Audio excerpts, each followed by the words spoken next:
Seja bem-vindo ao podcast Cinemação 590. Eu sou Rafael Arinelli e hoje temos aqui comigo Thiago Muniz. Fala, pessoal.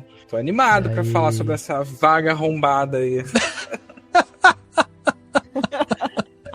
Isso aí é empolgação lá em cima, hein, Thiago? Tá? Que Robert Pattinson se meteu, né? Caraca, você tá dizendo que você não se aplicaria pra aquele job, então, Thiagão? Provavelmente não. Não sei, né? Não sei como vai ser o futuro. De repente é melhor sair da Terra do que ficar nela.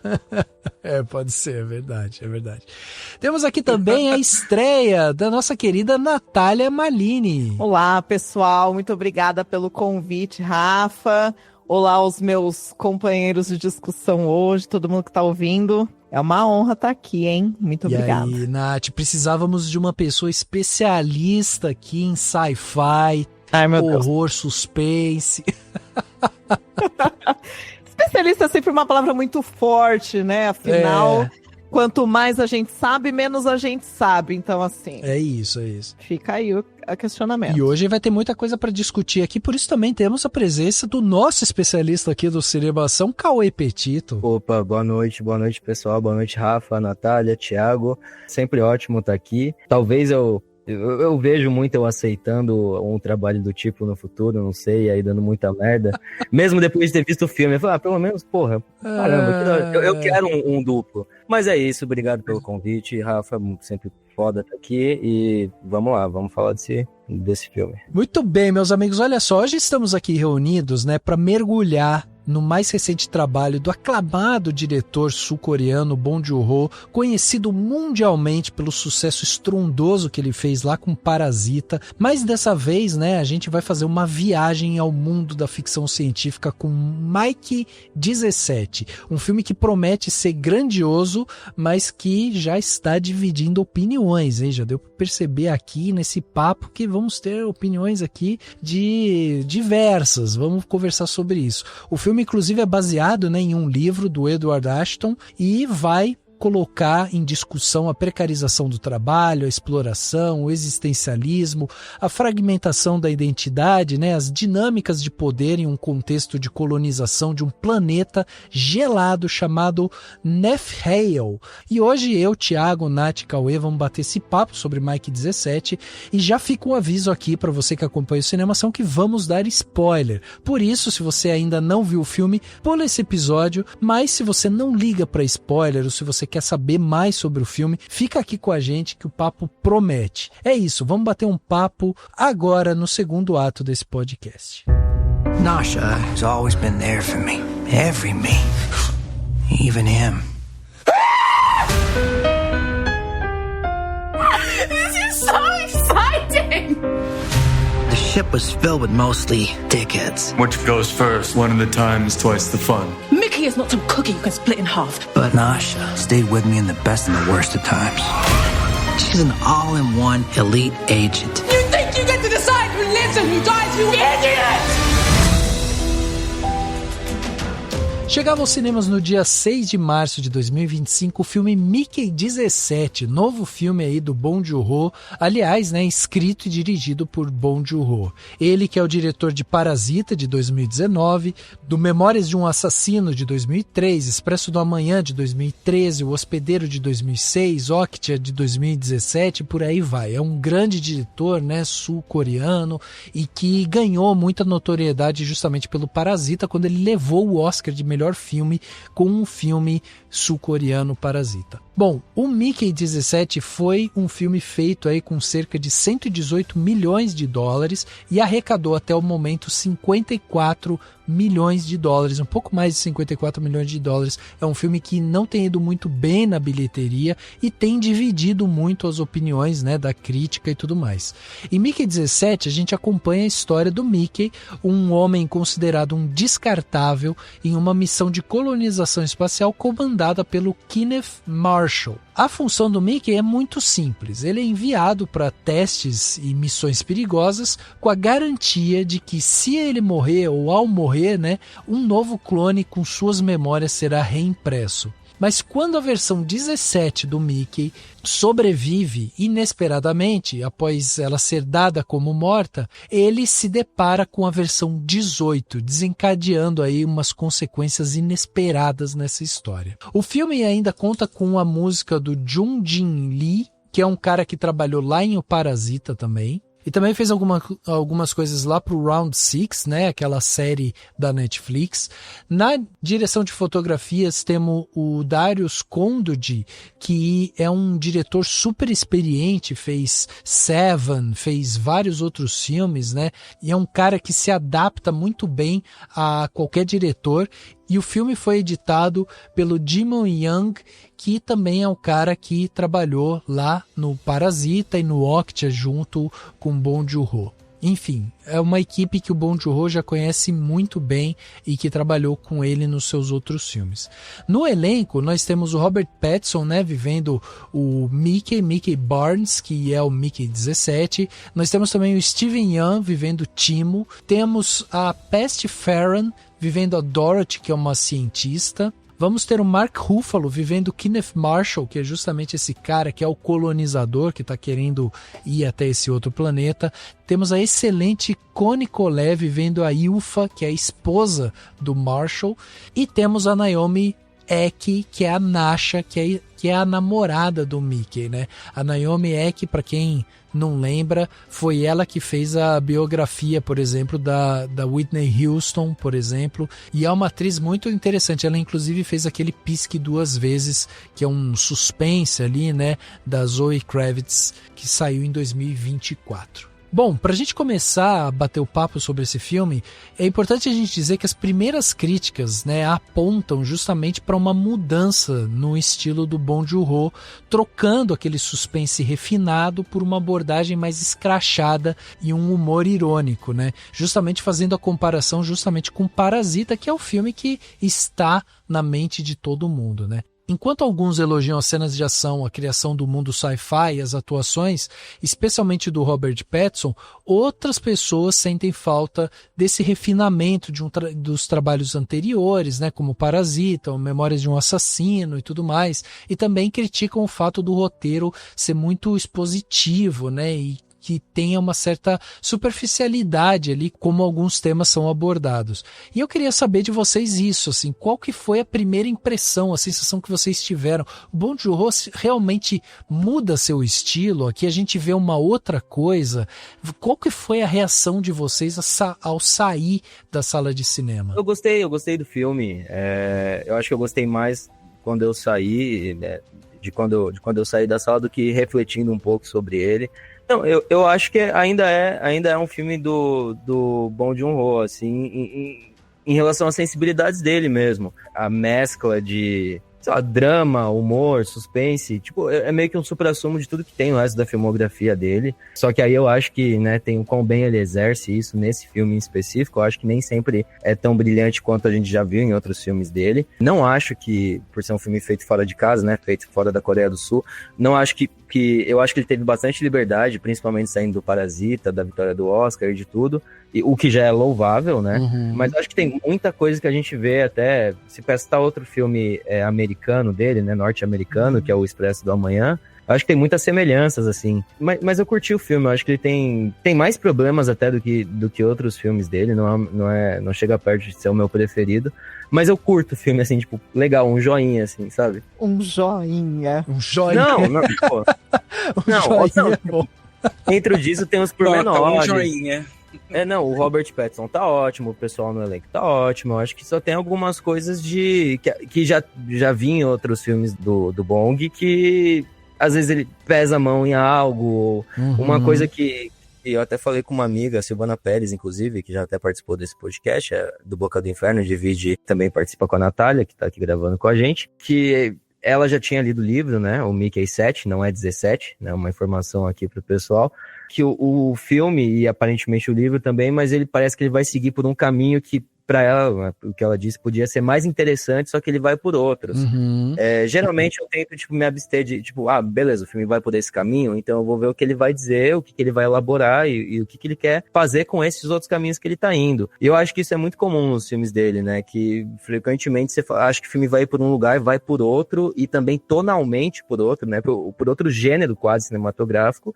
E aí, na maioria das vezes, é com resultados, tipo, brilhantes. Aqui eu não acho que seja tanto isso. Eu gosto muito, né, do John Bonham como diretor e das obras dele, e eu também saí satisfeita do cinema. Uma coisa que eu gosto desse filme, que ele não precisa ser perfeito, até porque perfeição não existe, né, não precisa ser profundo, mas um elemento que eu gosto muito é do exagero na sátira, né? Sim. Então ele tá fazendo essa crítica social, que é a crítica social geralmente é um elemento comum quase em todas as obras dele, né? Mas que nesse ele usa de um exagero cômico. Então essa sátira ela é empurrada a um extremo que talvez incomode algumas pessoas, eu entendo, né? Mas eu acho que também isso conversa muito com um momento, assim, que a gente tá vivendo, né? Então, ele usa dessa crítica bem escrachada, o famoso só não vê quem não quer, né? Exato. O personagem do Mark Ruffalo, ali da Toni Collette, todo mundo ali é levado para esse extremo para deixar claro sobre o que ele está falando. Eu acho que por ser uma sátira, entre aspas, escrachada, isso não permite que... Não que não permita, né? Mas que não dê espaço para ser um filme tão aprofundado como outros, né? É igual o Cauê disse, essa tonalidade diferente, eu acho que é justamente por esse tom da crítica em forma de escracho, né? Então, para mim, isso funciona. Eu entendo que, assim, existem outros momentos ali que traz essa parte filosófica de outras questões, etc. Mas esse é um ponto que, para mim, funcionou muito bem, me divertiu, assim. Eu acho que o famoso mensagem passada e entendida com sucesso. Eu acho que, na verdade, eu entendo que as pessoas possam estar um pouco decepcionadas com o filme por conta dele ser o primeiro filme depois de Parasita, que foi um grande fenômeno, que foi um grande filme dramático, que levou o Oscar. Mas eu acho que, na verdade, o Parasita, que é muito um ponto fora da curva da filmografia do Bong Joon-ho, porque o Expresso da Manhã, o Okja, são filmes que já são meio que blockbuster, né? O Okja, por exemplo, eu acho que talvez seja um dos meus favoritos dele. Pouca gente gosta, é um filme que tá na Netflix, mas tem muita relação nesse filme novo, no Mickey 17, com o Okja, com o Expresso da Manhã. Eu acho que ele sempre quis fazer esse cinema mais blockbuster, mais grandioso, mas com muita da crítica social, das vivências que ele tem, né, da Coreia e tudo mais. Então eu acho que, na verdade, Parasita que foi um pouco fora da curva e foi muito interessante, porque ele se aventurou num gênero ali que não tem defeitos especiais e tudo mais. Mas eu saí muito satisfeito do Mickey, eu gostei do filme, eu acho que é um grande filme dele, sim. Entendo as pessoas que não estão gostando tanto. Eu acho que realmente, como vocês estão falando, do exagero do filme, é uma coisa complicada também, nem sempre funciona, né? Distancia um pouco as pessoas do exagero, é uma comédia muito escrachada, que as pessoas não conseguem entender o tom, se era realmente para ser escrachado, ou se ele exagerou demais, ou se os personagens são muito exagerados, mas eu acho que é meio isso, assim, ele quer pegar o máximo de exagero possível para mostrar os tempos que a gente vive, como a Natália falou, né? Exatamente, né, por exemplo, o personagem Buffalo é, claro, uma referência ao Trump. Então tem várias coisas ali que para mostrar como um palhaço daquele, uma pessoa extremamente escrachada daquela, conseguiu o que conseguiu. Então eu acho que ele brinca um pouco com isso, mas eu gosto bastante do filme, eu saí bem satisfeito do filme. Não me cansou, assim, vi muita gente falando que o filme cansou, que foi um filme longo, podia ser um pouco menor, mas eu fiquei engajado ali naquela história, principalmente quando começam os dois Robert Pattinson, o 18 e o 17 minutos, a dinâmica é muito divertida dos dois, então eu fui na comédia e o filme me conquistou, assim. Não, eu gosto muito dessa ironia, sabe, que ele colocou no filme, assim. Eu acho que é uma pegada muito boa, assim. E é engraçado porque em Parasita, obviamente que isso é uma coisa muito mais sutil, né? Mas aqui tipo de discurso diferente, mas igualmente ácido, assim. Mas a fórmula é diferente, né? Isso que você falou, Tiagão, de colocar, tipo, ali uma caricatura do Trump, assim, até aquela boquinha do Mark Ruffalo, né? Falando. Exatamente. O jeitinho de falar, assim, nossa... Tem uma hora no filme que ele faz uma dancinha lá, que parece o Trump. Dá até o negócio, né? Aqui é com spoilers, né? Que ele leva um tiro na orelha, sabe? Tipo, exato. O filme foi filmado bem antes, assim. Mas foi uma coincidência. Uma coincidência. Aí eu ouso dizer que ele até é uma mescla de Trump com Elon Musk, né? Total. Ah, não, total. Exatamente.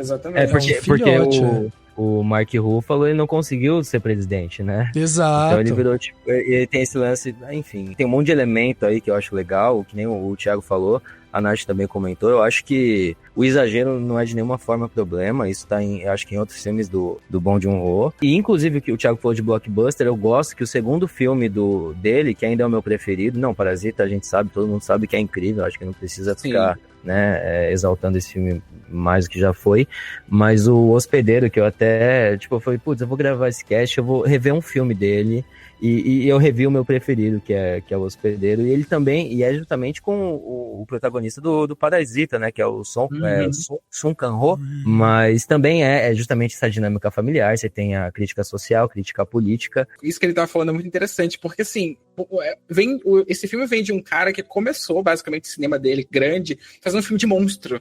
Então, tipo, ele faz um filme que é completamente diferente e tem uma crítica social. Então, eu acho que ele gosta muito, claro, desse cinema maior, desse cinema que não é exatamente um drama fechadinho, mas que tem a crítica social. Por exemplo, o próprio Okja que eu tava mencionando, eu acho muito interessante porque ele tem muito dessa parte do planeta, quando eles vão, os animais, a parte ali que eles começam a domar os animais ali, e tem muito isso do Okja, né? Tem uma coisa de, tipo, é um animal criado em laboratório, que na verdade tem ali um coração, tem todo um sentimento. Então eu acho muito legal como ele relaciona tudo isso. Eu acho que também tem muito o Expresso da Manhã, o lado mais frio do filme, então eu acho que ele pega muitos elementos da cinematografia dele, da filmografia toda, e coloca no Mickey. Até uma coisa que, pensando no próprio Expresso da Manhã e do Mickey 17, que ambos têm essa questão com o gelo, né? Será um ponto para o diretor? Porque eu acho que ele gosta, né, dessa parte gelada. O Niflheim é como se fosse o planeta do gelo e da névoa, né? Se eu não me engano, na mitologia lá e tal. Mitologia nórdica e tal. Então, aí eu pensei, nossa, mais um filme de crítica social com gelo, né? Mas tudo bem, né? Mas eu acho que tem um pouco de um simbolismo da própria né, frieza humana, né? De um mundo gélido, frio, desumanizado, né? Um mundo... E eu acho isso muito bom no filme, por exemplo, porque como o Bong Joon-ho, ele faz uma crítica ao próprio sistema capitalista, né? Porque a partir do momento que ele faz essa brincadeira de trazer esse filhote de Trump e Musk e de um cara que quer colonizar um planeta porque ele quer que ali tenha a raça mais pura e tal. Tem todo um discurso muito fascista ali em cima e tal. E além disso, ele vai justamente mostrar como o Mike 17 reside na precarização extrema do trabalho, né?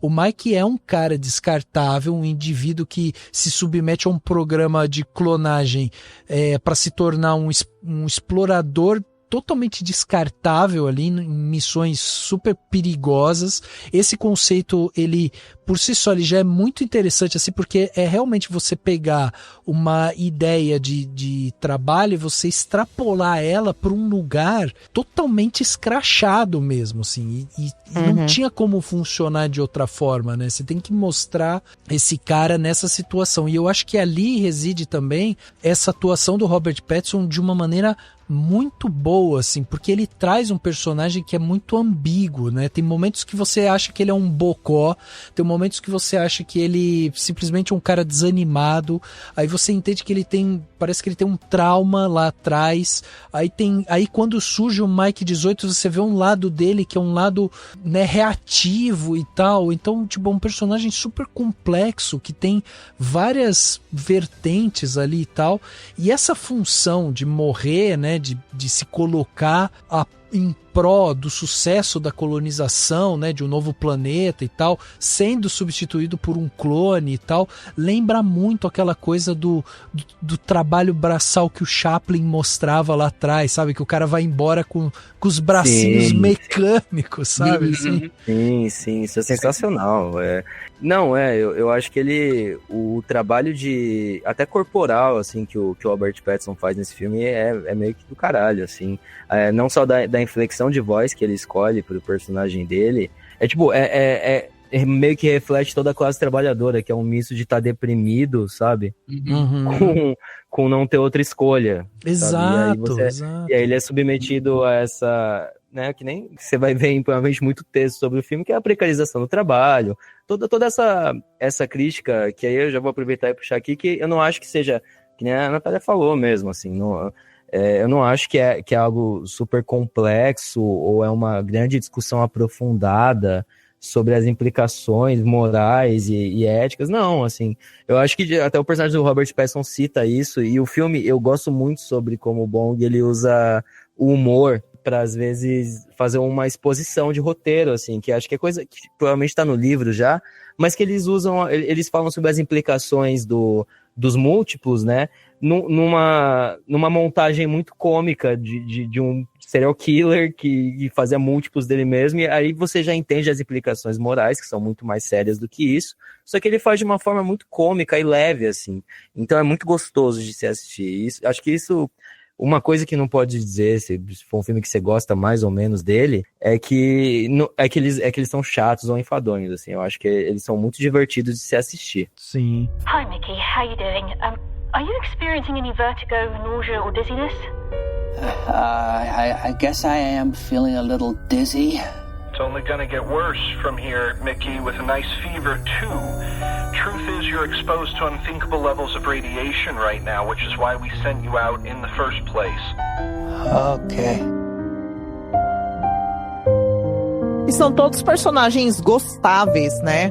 Todos têm carisma, todos os momentos centrais ali de cada um, você fica interessado por todos eles, né? Tanto o amigo trambiqueiro, né, que é o Steven Yeun lá, quando tá no Mark Ruffalo, que mesmo detestável, você fica assim, olha que patético, e te prende o quão patético ele é ali, né? Te prende no sentido da própria narrativa mesmo. Então, eu acho que foi tudo muito, muito bem construído, assim, as coisas se conversam, né?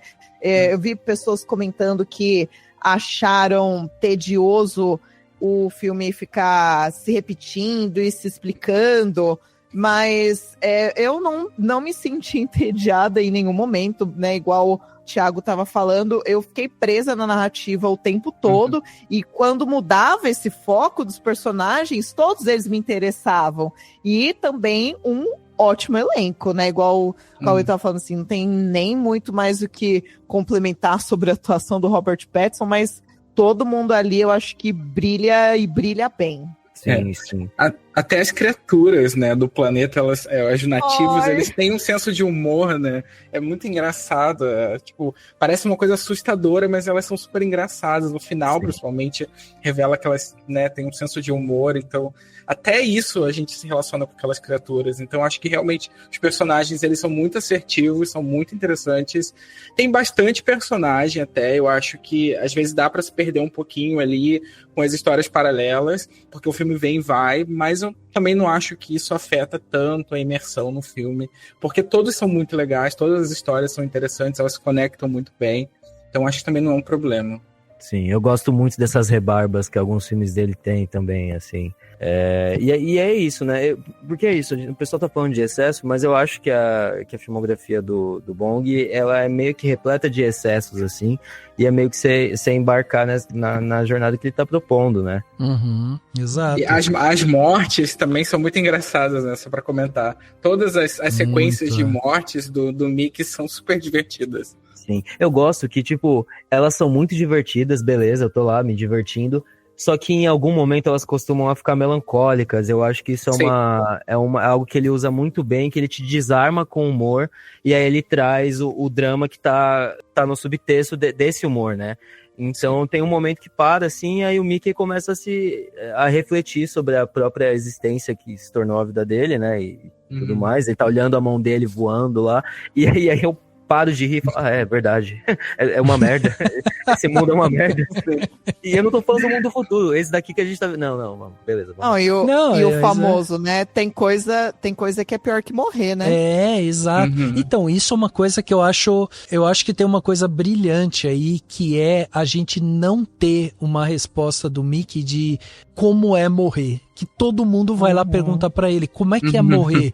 E a gente não tem essa resposta. O que a gente chega mais próximo de uma resposta é quando ele fala que é uma merda, que é uma porcaria, que não sabe, que todas as vezes ele sente medo e tal. E é isso. E aí, isso eu acho tão maravilhoso, porque a partir do momento que ele dá essa resposta, ele tem aquela réplica, né, que é dada pra ele, que fala assim, bom, se você tem medo, é isso que te torna humano, quer dizer, não importa quantos corpos você vai ter replicado, só o fato de você sentir o medo, de você sentir o receio, de você não gostar da morte, já te torna humano. E aí volta para aquele lance que eu tava falando sobre a precarização do trabalho e de como esse trabalho é feito, né, pelo Bong Joon-ho aqui, de justamente mostrar como que a gente acaba utilizando, né, o corpo do trabalhador mesmo como uma forma de comoditização do ser humano dentro dessa prática do capital mesmo, porque o cara pode ser substituído a qualquer momento, a mão de obra pode ser substituída a qualquer momento, eu não preciso me importar com a saúde dele, com o tipo de trabalho que ele está fazendo ali e tal, ninguém é insubstituível, eu posso trocar você a qualquer momento, então a pessoa passa a ser um produto, uma mercadoria, e essa mercadoria ela pode ser reproduzida e descartada conforme a necessidade, e justamente isso acaba explicando, né, essa visão do que é esse trabalho que o Mickey faz. E aí quando ele se recusa a explicar ou se ele simplesmente não sabe explicar o que é a morte, isso torna ele extremamente humano, porque assim, as pessoas podem falar que não tem medo da morte, não sei o que, mas é a grande dúvida, né, sobre o que até ela chegar, né? Até ela chegar, então, é o caminho que todo mundo vai percorrer. Então, essa resposta é uma resposta única, que talvez só o Mickey tenha, e ele não é o cara que vai dar essa resposta pra gente. E o fato de deixar essa porta aberta assim, torna tudo mais irônico, sabe? Porque a gente não sabe o que é. E aí essa é uma brincadeira que o Bong Joon-ho faz de realmente tentar transferir pro espectador essa ideia de que, ó, esse cara que você tá vendo, ele é descartável, porque ele vai ser clonado depois. E aí eu acho tão legal a hora que ele percebe que ele é um múltiplo e que, sendo múltiplo, aquele cara, o 17, a partir do momento que ele morrer, ele não vai existir mais. Tipo, a morte dele já não tá mais atrelada a ser clonado, né? A morte dele, tipo, já tá definida que ele vai deixar de existir quando ele vê materializado na frente dele o 18. Cara, isso explode cabeça. Desculpa. E eu acho que cai como uma luva mesmo esse filme pro Bong, porque, né, eu acho que ele é muito bom, a gente tava falando disso mais cedo, mas eu acho que ele é muito bom é como se ele estivesse desenhando pra criança, assim, ele representa esse lance da propriedade, o cara é literalmente propriedade, né, quase de uma empresa, enfim. Mas o jeito que ele filma, literalmente a gente vai imprimir um novo você. E é como se fosse uma máquina de impressão mesmo. É tipo, vamos imprimir outro de você. Isso tinha no Parasita também, na questão de, tipo, dos degraus que você desce para uma classe inferior e tudo mais, que sim, muita gente pode falar que é uma... E de fato né? É uma alegoria muito óbvia, mas eu não acho que é aí que tá a força, né? Que é tipo, alegoria e mensagem, pra mim, tipo, puta...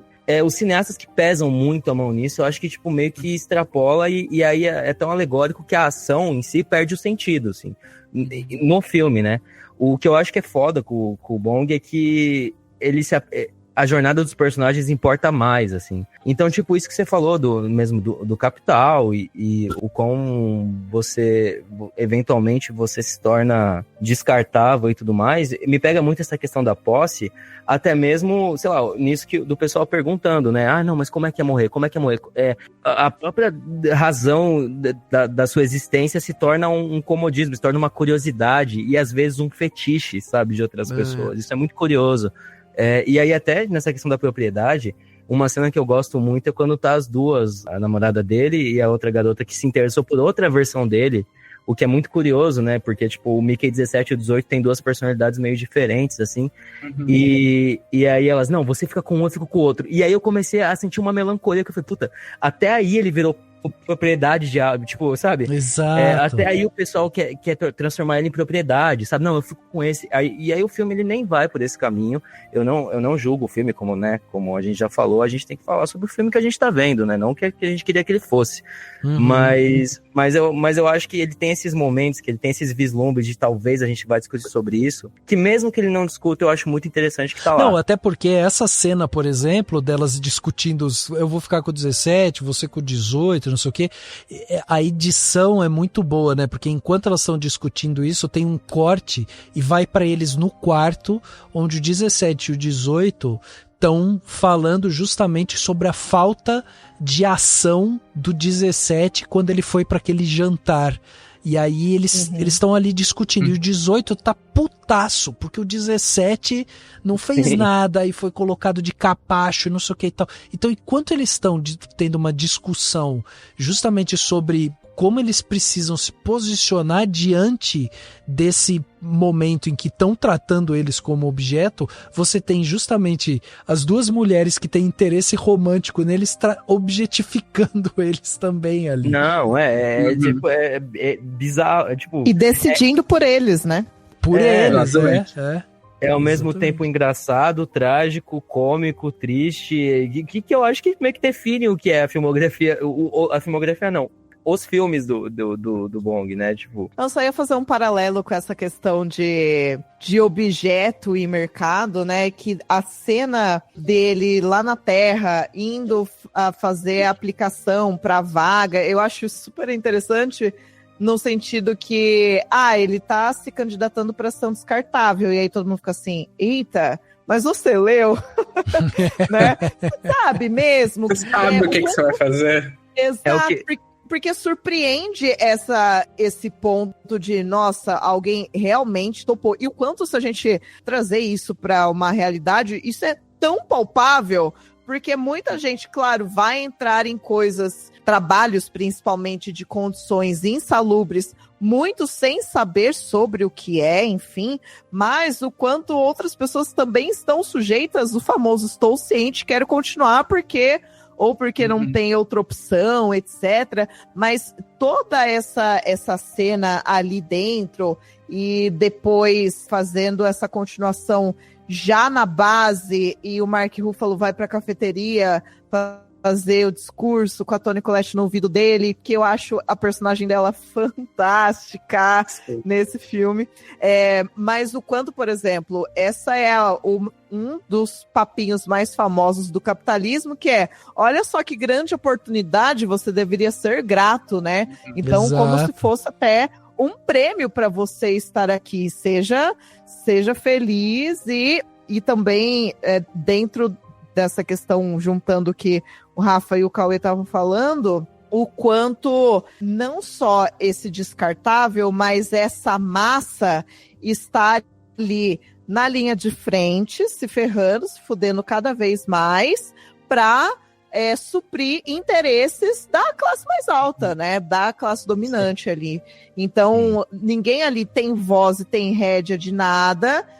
todo mundo só quando é só um número, né? Então até essa questão do próprio número, eu sei que é por conta de quantos clones foram, mas é isso, também parte de uma identidade, né? Mas é isso, são pessoas, uma massa sem identidade, servindo objetivos da burguesia. Então, quando ele começa a falar que, a raça pura, isso assim, nossa, bicho, é pra isso mesmo que eu tô aqui, né? Sim. Totalmente contra os valores da maioria, enfim. Então, eu gosto dessa parte crítica também. Eu acho que é mostrado, escrachado, mas você fala assim, isso aí não precisa ir muito no futuro não, né? Sim, e eu gosto também como ele usa a caricatura dos vilões pra, tipo, vamos... E de novo, né, não quero trazer outros filmes aqui, mas ele faz isso com a Tilda Swinton pra mim muito forte. Ele, tipo, no Expresso da Manhã, se eu me lembro bem, a Tilda Swinton é reservada a caricatura maléfica,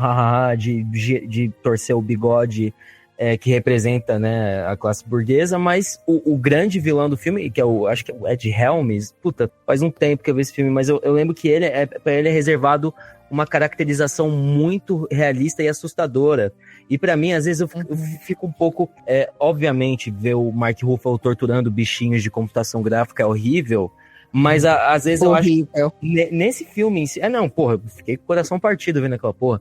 Mas às vezes, quando ele extrapola a caricatura perto do Trump, eu acho que, tipo... eu fico tipo, olha, o Mark Ruffalo, tipo, ele é tão patético e um verme, essas coisas, só que eu fico tipo, não, esse cara é perigoso, sabe? Tipo, acho que a sátira, às vezes, a gente fica meio assim de cair nisso, e eu acho que especificamente nesse filme ainda, que eu acho, né, muito engraçado, a performance do Mark Ruffalo, muito assustadoramente real, porque a gente identifica com figuras como o Trump, ou Elon Musk, enfim, eu ainda acho que, tipo, ainda que sim, no filme ele seja um vilão, eu acho que é tão caricato. E eu gosto da caricatura, tá, gente? Mas eu acho que nesse filme o Bong pesa um pouco a mão na sátira, e aí, tipo, eu às vezes me esqueço que ele é um cara perigoso, assim, tipo, na vida real, sabe? Que isso não é tanto a fabulação, que eu acho que ele faz tão bem, mas aqui a gente fica meio, não sei, na balança. O que vocês acham? Eu acho que não pesa, não, até por conta das cenas em que ele...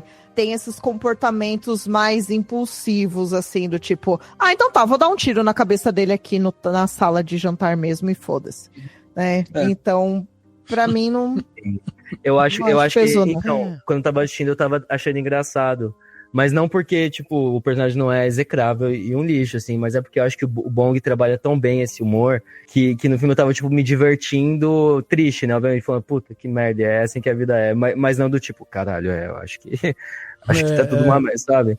Eu tava rindo dessa cena porque é tão absurda, é tão absurda que aí, tipo, sei lá, eu não sentia isso tanto no Expresso da Manhã, por exemplo, que eu acho que é um filme melhor do que esse, mas eu gosto ainda assim de Mickey. Are you afraid to die? Kinda, yeah. You died plenty of times. What are you so scared of? Till now, I died and I was just born again, you know? It felt like it was me. Continuing on. But now, once I die, it'll be over for me. It'll be you living on. You get what I mean? Eu acho, na verdade, que o personagem do Mark Ruffalo, ele é realmente o mais exagerado da história, mas eu acho que ele é o que menos me incomoda no exagero, assim, porque eu acho que ele é pra ser, assim, extremamente exagerado, então ele só tem uma camada, né? Os outros personagens, quando entram, às vezes, um pouco no exagero, como as meninas lá que se relacionam com ele, que é aí que me incomoda um pouco, talvez eu acho que não precisava tanto, mas uma coisa que eu ia comentar é muito como a filmografia do Bong, ela sempre vai muito pra causa animal, né? Uma coisa que ele gosta bastante, e é muito interessante como todos os filmes dele têm um pouco sobre isso, e eu acho que o Mickey também tem bastante sobre isso. Até o fato do Mickey, na verdade, é muito relacionado também, como, por exemplo, um animal mesmo. Sim. Dele ser cobaia de vacina, né? Tem uma hora que ele vira cobaia, ele fala obrigado, humanidade. Então, tipo, ele é como se fosse um animal, ele preso, sendo maltratado, sendo cobaia, e essa relação que o Bong faz com a causa animal, eu acho muito interessante no cinema dele. A minha mãe, por exemplo, quando ela assistia a primeira vez, ela ficou ficou 1 ano sem comer carne. Então eu acho que ele causa isso nas pessoas. A gente consegue refletir, né? É uma coisa que o Cauê estava falando, né? Da mensagem. Às vezes o óbvio precisa ser dito, né? Às vezes... E o cinema do Bong, ele é muito acessível na mensagem. Isso é muito legal, porque não é aquele cinema com uma mensagem super cabeça, que a pessoa fica ali, ó, pensando, será que foi isso que eu entendi? Será que não foi aquilo? E aí vai jogar no YouTube. Final explicado. Aí morte ao final explicado. Morte ao final explicado. É um filme para crítico de cinema analisar. Então eu acho que os filmes deles são muito acessíveis. A mensagem é muito direta. E realmente atinge as pessoas. Essa da causa animal é uma coisa que tem toda a filmografia dele, eu acho que é o que mais me pega, assim, realmente emociona, é bonito, é muito interessante. Não, e essa ideia também, né, Tiagão, de que você pega um bicho que não existe, né, e aí você dá em CGI, mas você dá para ele uma características, então você força com que o espectador correlacione aquele bicho com alguma coisa que a gente entende, assim, né? Então criar você empatia, né? Ele forma uma empatia. Inclusive, sobre isso eu vi uma entrevista esses dias do Robbie Williams contando porque ele escolheu o filme dele como um chimpanzé, né, do Better Man, que lançou agora nos cinemas, e aí ele deu uma entrevista falando que é exatamente isso, ele queria que as pessoas se relacionassem, que elas sentissem muito mais empatia pela história dele se ele fosse um animal do que se fosse uma pessoa ali. Então isso a gente cria essa empatia. Então isso é muito interessante mesmo. Porque traz um aspecto assim de inocência, né? De lúdico, uma coisa também. Né? Uma coisa lúdica. Tanto que aqui, assim, principalmente no segundo ato do filme, no terceiro ato ali, o Bong ele vai mostrar o olho, né, daquele bicho. Ele fica mostrando o olho, ele vai fazer um plano de detalhe do olho. Sendo que nas primeiras cenas, quando a gente vê ele, a gente só vê, parece um tatu-bola gigante ali, que, né, que uma gigantesca, cheio, né, de né, patinhas e tal, mas eu só queria voltar numa coisa, o Cauê, quando eu tava falando sobre isso, que ele tava rindo e que às vezes ele percebia, né, que aquilo ali não era pra rir, né, que era uma coisa que, pô, esse cara é realmente perigoso e tal. Cara, eu achei essa fala tão interessante porque eu acho que ela é um retrato muito fiel de justamente esses caras, e de novo, a gente vai ter que relacionar ele ao Trump mesmo, né? Porque o Trump ele é essa figura bizarra, assim. Quando o cara fala que ele quer anexar a Groenlândia, ou quando ele fala que ele quer juntar o Canadá, as pessoas riem, cara, porque é uma coisa tão ridícula que a gente fala, meu, esse cara é doido, só que ele extrapola isso, ele passa por um limite tão grande que as pessoas acham aquilo tão ridículo que ele fica sempre flertando nessa coisa do será que é sério ou será que é só mais um blefe? Porque enquanto ele tá falando isso e o mundo tá discutindo, pô, ele vai anexar o Canadá, não vai anexar o Canadá e tal, o cara enquanto isso tá passando ali projetos, sabe, tirando direitos básicos. Exatamente. Criando um mundo supremacista, né, que a ideia dele é criar um planeta supremacista. Não, eu acho que isso que é a coisa interessante dessa fala que o Cauê fez, porque quando a gente tá assistindo esse filme e a gente vê um personagem super caricato, como o personagem do Mark Ruffalo, que tá ali, que tá falando os absurdos, aquele dente e, sabe, aquela boquinha dele falando daquele jeito, não sei o que, e a gente ri, porque eles estão discutindo se atira ou não na cabeça do cara, porque senão vai sujar o tapete, não sei o que, tal. Tipo, é uma coisa tão lúdica que daí eu acho que ele entra nessa segunda camada, porque a gente fala que o filme ele é super escrachado, ele é irônico, ele tem essas coisas que às vezes a gente não precisa pensar, né, sobre aquilo, porque tá super dito na nossa frente, mas quando ele provoca esses sentimentos contraditórios de, pô, por que eu tô rindo disso? Pô, por que esse cara é tão caricato nessa história assim? Pô, isso daqui eu não sei se funciona tão bem aqui e tal. Quando ele traz esse tipo de questionamento, é uma camada a mais de uma observação que a gente precisa fazer pra gente mesmo, sabe? É o Bong falando assim.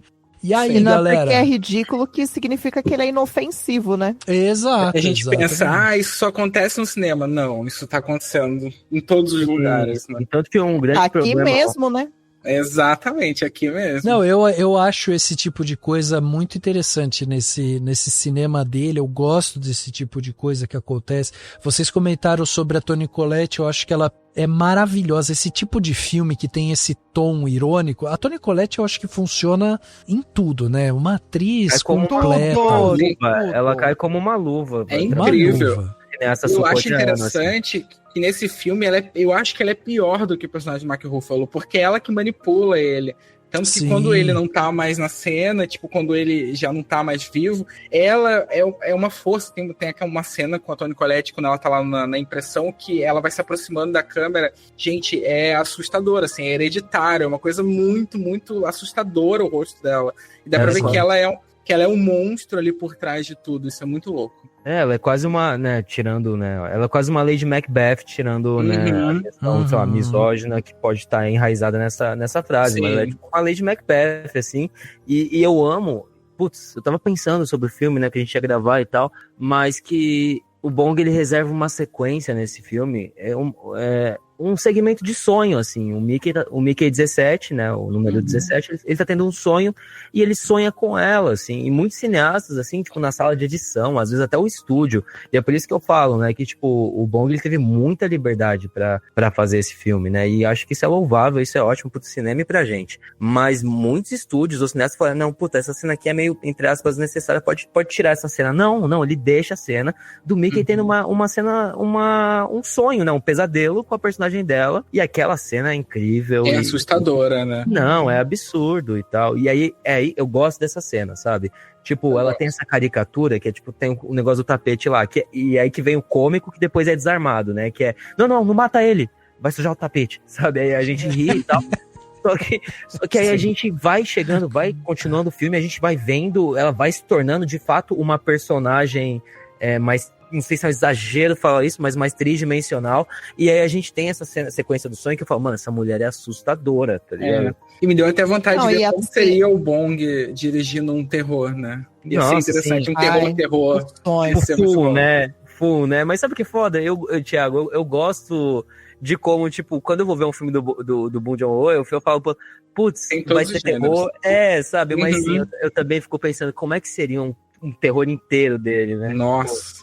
Só queria fazer um adendo em questão dessa personagem da Toni Collette, que também o que eu acho super interessante é que vai mostrando que ela, obviamente, a gente já sabe que ela não é flor que se cheire, mas que ela também tá inclusa nesse jogo de poder mesmo, né? Que ela tem os próprios interesses, porque no sonho ela reimprime o próprio Mark Ruffalo, ao invés de, sei lá, uma outra versão dela, vamos supor, porque a forma dela exercer poder é através dele, né?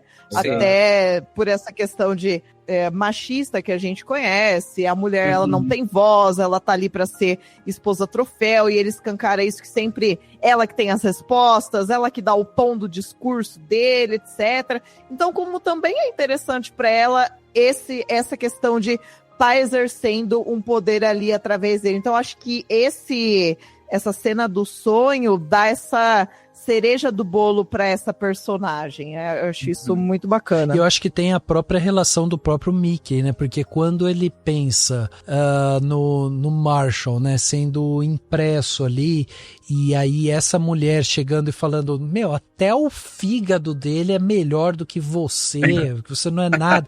Então tem uma coisa dele se desvalorizar, né? Porque ele busca em vários momentos no filme mostrar que, apesar dele ser descartável, ele é importante, né? Tanto que aquelas primeiras cenas de quando eles chegam no planeta e ele desce, aí tira o capacete e respire como se tivesse um vírus mortal entrando no seu pulmão. Não, aquilo é triste, assim, aquilo é absurdo, né, mano? Mas e tem um momento que ele fala, né? Ele fala, tinha um vírus, eles me usaram várias vezes para desenvolver uma vacina, e essa vacina fez com que as pessoas agora possam andar por esse planeta sem morrer, e essa foi a minha contribuição com a humanidade. Tipo, ele fala isso. E, no entanto, as pessoas ainda usam ele, ainda tratam ele como nada, assim, ele não é nada. Tudo que ele fez não importou. Sim, mas eu gosto que, apesar de, acho que muita gente, tipo, esses grandes estudantes de roteiro, assim, vão falar que o personagem do Mickey é muito reativo, né? Mas eu acho que isso é uma grande... apesar disso, eu sinto ainda no personagem dele uma grande... Não é exatamente otimismo a palavra, mas eu gosto como desse quase niilismo, assim, já eu vou morrer, tudo bem. Ele ainda luta pela vida, ele ainda, tipo, ele não quer ser apagado, sabe? Ele consegue reconhecer. Acho que esse é a grande jornada do personagem dele, né? Mas, tipo, a Toni Collette, isso que o Alva falou, assim, dela falando que ele não é importante, tipo, eu gosto muito da cena do... inclusive eu vou puxar algo que o Ava falou aqui, né, do negócio, e acho que o Thiago, todo mundo, enfim, do Mark Ruffalo, que é criar essa raça pura, ele chama, né, uma das minas que fica interessada pelo Mickey, justamente pra falar, não, acho que você seria perfeita pro nosso, sabe, pro nosso experiente, você tem genes bons e puros, você é lindo, sabe, é absurdo. Mas eu gosto que a Toni Collette sempre com aquela falsa condescendência, assim, perturbadora, assim, sabe, aquele... cinismo, não sei, o que as pessoas chamariam de sonsa, assim. Acho que isso que é o que mais me deixa meio perturbado, assim, pelo personagem dela. E aí que é isso, né, que eu tava falando do Mark Ruffalo, que eu não gostava muito do personagem dele. Não que eu não gostava, né, mas é porque a Toni Collette é tão mais foda, assim, como vilã, e que você vai vendo a real faceta dela, que é, tipo, isso que me pega. Mas sim, o que eu ia falar é que eu gosto desse quase otimismo que o Mickey tem, eu acho muito cativante, sabe? E eu acho que tem uma outra coisa também, que é a gente vê que o Mickey muda, né? Tem um momento que quando ele tá falando do relacionamento dele com a Nasha, ele fala assim, bom, a Nasha me falou que o 15 era muito pegajoso, o 14 era carente, o 16 era não sei o que, tal. E aí tem eu e agora tem esse daqui, né, o 18, que é um cara, sei lá, assim, super sério, né, e mais reativo, nervoso e tudo mais. Então, é interessante também como a personalidade dele vai mudando, né, porque existe isso, existe a experiência da própria morte, existe o próprio medo pelo qual ele passa sempre que ele é colocado nessas situações, porque ele não sabe como ele vai morrer. O cara tem horas que tá vomitando sangue, tem outras horas que ele tá sendo exposto a radiação, outra hora exposto a vírus e não sei o que. Então o cara tá o tempo todo sendo levado a um limite extremo, e é óbvio que isso vai mudar a própria visão dele quanto a ele mesmo e quanto a sociedade que ele está inserido, né? Então vai mudar a personalidade. Então é normal a gente olhar ali e falar, bom, esse cara, a gente está lidando com duas personalidades diferentes. Lógico, porque poderia chegar realmente um momento em que existia um Mickey que era um cara totalmente raivoso com tudo que estava acontecendo. Tipo, como assim eu sou tão descartado? Vocês não valorizam o meu trabalho depois de tudo que eu passei, né? Então é um sistema que por si só vai produzir sociopatas, né? Psicopatas, porque você expõe a pessoas a condição tão drástica assim que é óbvio que isso vai acontecer. What's it like? Dying. It's terrible. Dying.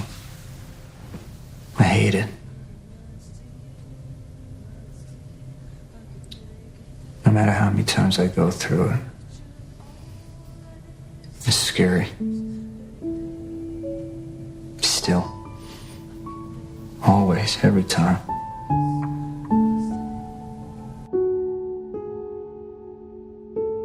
E aí entra um outro ponto que eu também queria discutir com vocês aqui, que é a figura da Nasha, porque eu achei muito interessante a maneira como o Bong Joon-ho ele coloca essa personagem no filme, porque até a metade do filme a gente tem pouquíssimas informações sobre elas. A gente sabe que ela se interessou por ele, que eles têm várias posições sexuais que eles praticam, e é isso que a gente sabe, que eles têm um relacionamento ali e tal.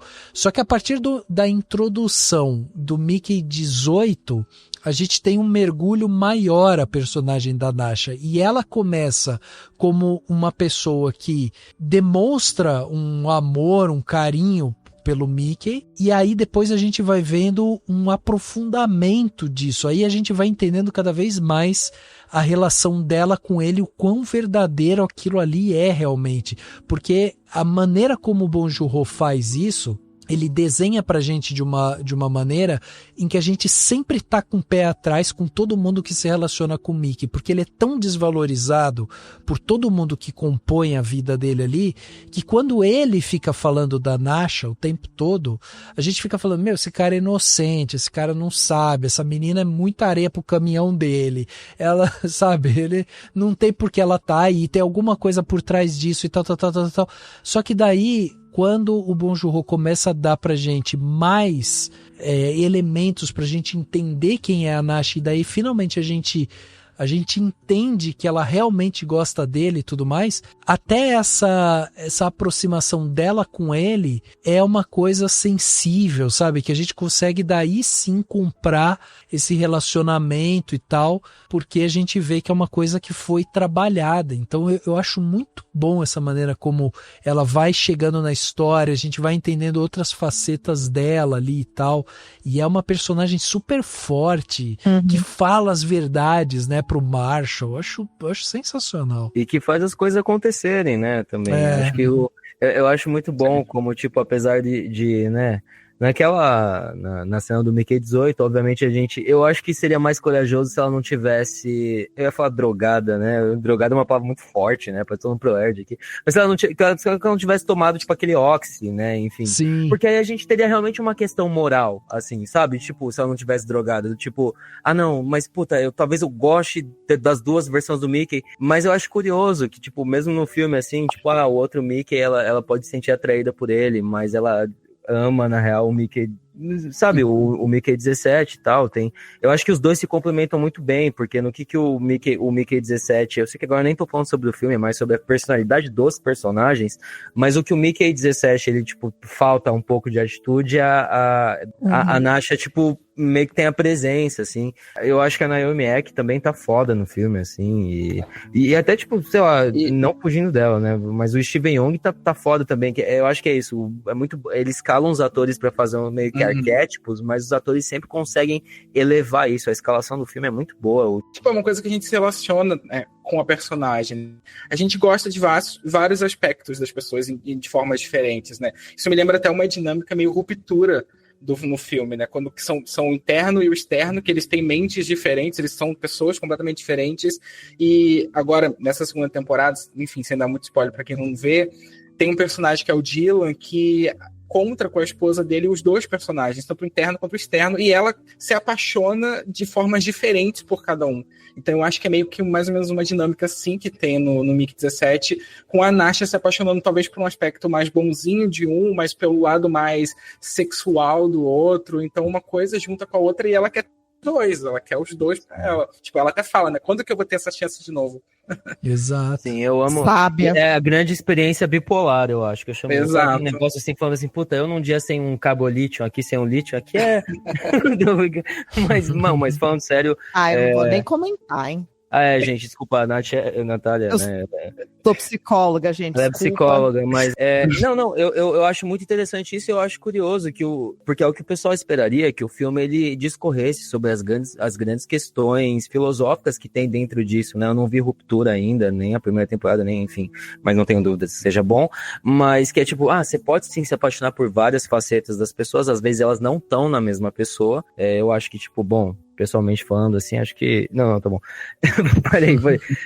Você pode se apaixonar por mais de uma pessoa, beleza, e várias facetas delas, mas eu gosto que o filme, ele, tipo, ele planta essas coisas, mas ele não, de fato, vai destrinchar elas, né, porque só a própria questão de você ter o Mickey 18...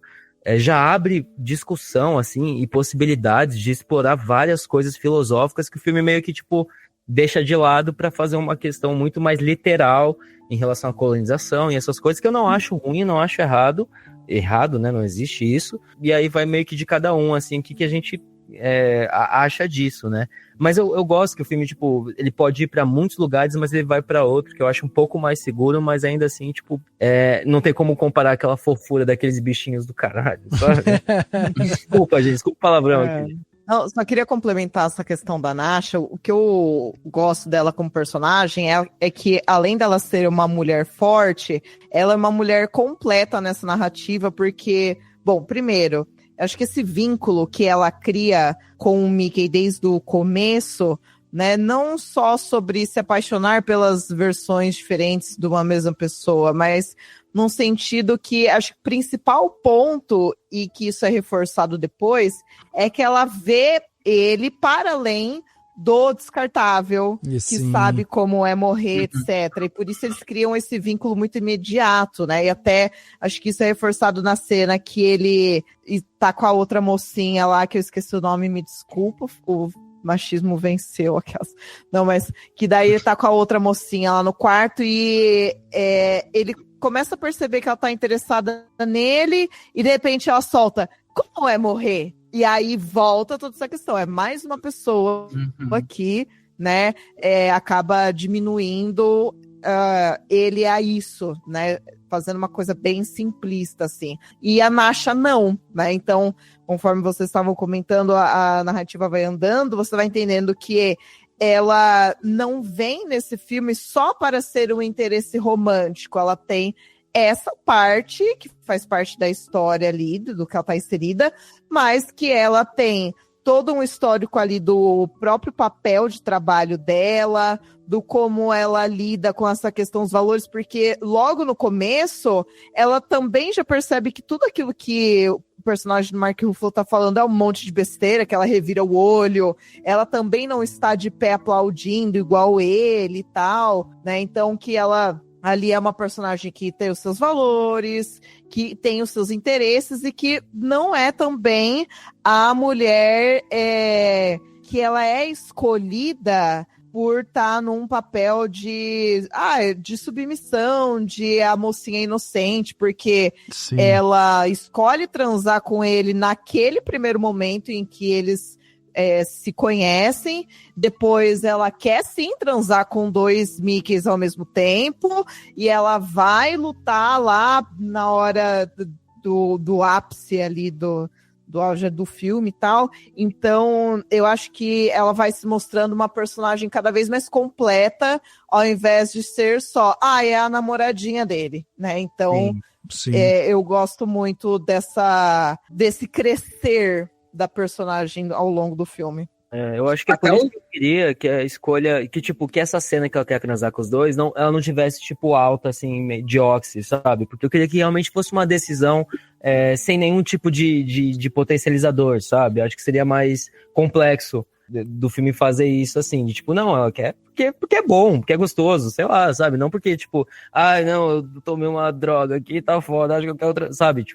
Acho que seria mais forte, assim, até do papel dela, mas eu acho que isso até fortalece a jornada dela, né, como a Nath falou. Não, eu ia dizer que até o fato dela ser uma mulher negra nesse mundo supremacista que eles estão tentando criar, ela é a única personagem negra no filme, se eu não me engano, e é muito interessante, porque ela tem voz, ela confronta né, eles depois no final, então isso é muito, muito legal. E o quão simbólico é, né, Thiago, quando a gente tem o Marshall que vai soltar um filhote na fogueira e manda ela pegar com a boca um negócio pra ela parar de falar. E aí quando ela para de falar, ele fala, puta, finalmente ficou quieta, né? Pelo amor de Deus. Exatamente. Então é muito simbólico isso mesmo, assim. Eu acho que essa personagem, e até nem acho que essa questão dela ter consumido ali alguma coisa impacta tanto esse discurso, porque mostra muito disso, assim, dessa mulher com essa liberdade, que ela quer consumir o que ela quer consumir, ela quer transar com 2, ela quer transar com 1, ela vai confrontar a outra menina lá que tá tentando, né, fazer uma negociação com ela, porque se sente nesse direito e tal. Então, assim, a gente vê uma personagem muito apropriada das suas decisões, assim, isso eu acho muito legal. E até ia pedir essa visão dessa psicóloga que temos aqui, que é a Nath, porque a Nath é muito legal da gente pensar e o quão filosófico e interessante é você ter um personagem que se duplica e ele tem 2 personalidades diferentes, mas que são a mesma pessoa, com a mesma memória, né? Isso, inclusive, é falado no filme, que eles têm a mesma memória, eles têm os mesmos sentimentos e tudo mais e tal. Então, a gente tem uma pessoa, só que ela tá com atitudes diferentes ali. E quando a gente trabalha com a terapia e tudo mais, o ato de você falar, de você colocar para fora um sentimento, de você expor esse sentimento, é uma maneira de você se reorganizar também, né? De você tentar, de alguma forma, colocando em palavras, você consegue organizar aquele sentimento dentro de você para que ele caiba dentro daquilo que ele realmente é. E não seja exagerado ou seja minimizado de alguma forma. Então, quando a gente fala de um problema nosso, a gente consegue dimensionar melhor aquilo que a gente sente. E aí, quando a gente vê um filme em que tem um personagem que às vezes pode mostrar personalidades diferentes, pensando pelo lado psicológico, é um simbolismo muito interessante também, né, de você ver, porque é um exercício mesmo. Se você colocasse um outro você na sua frente, será que vocês seriam melhores amigos ou vocês iam se odiar, né? Eu queria enforcar o arrombado, brincadeira. Mas eu vejo isso como até essa questão de escancarar o quanto nós somos. Temos, igual o Cauê falou assim, a famosa hipocrisia, né? Mas o quanto nós somos seres multifacetados sem precisar ficar tão clara essa divisão, né? Acho que a gente, a própria narrativa hollywoodiana da coisa, né? Não nesse filme necessariamente, mas o quanto a gente foi moldado por narrativas morais de tudo preto no branco, bom e ruim, vilão, herói, vítima, enfim, né? Como se fosse tudo muito separado nisso.